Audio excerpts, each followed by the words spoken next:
একটা বিষয় নিয়ে আলোচনা করতে চাচ্ছি, সেটা হচ্ছে আমাদের মধ্যে মানুষে মানুষে কেন এত বিভেদ। এটা বোঝানোর জন্য আমি একটা ছোট্ট উদাহরণ দিচ্ছি। সেটা হচ্ছে যারা আমরা ঢাকা শহরে বসবাস করি তারা প্রতিদিন এটা ফেস করেন।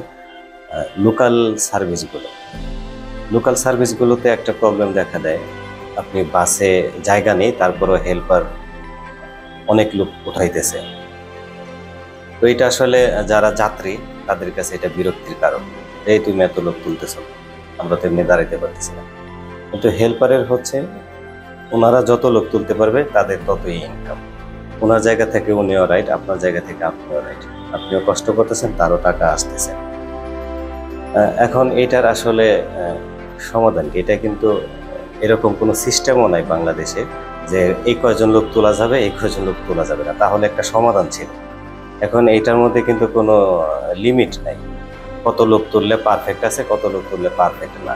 এটা জাস্ট এমনিতেই আপনার নৈতিকভাবে বুঝতে হবে। তাছাড়া কোনো সিস্টেমেটিকলি কোনো ওয়ে না এটা সমাধান করার।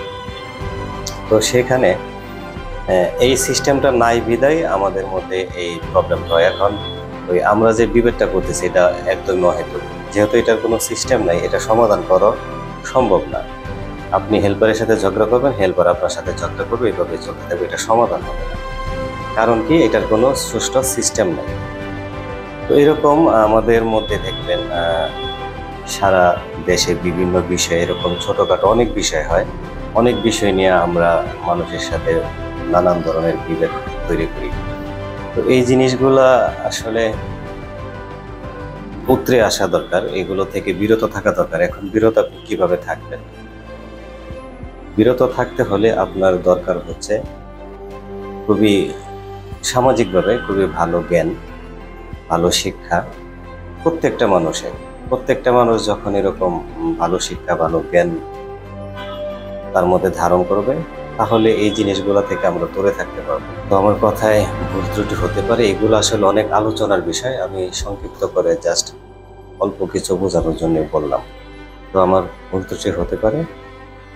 আল্লাহ হাফেজ।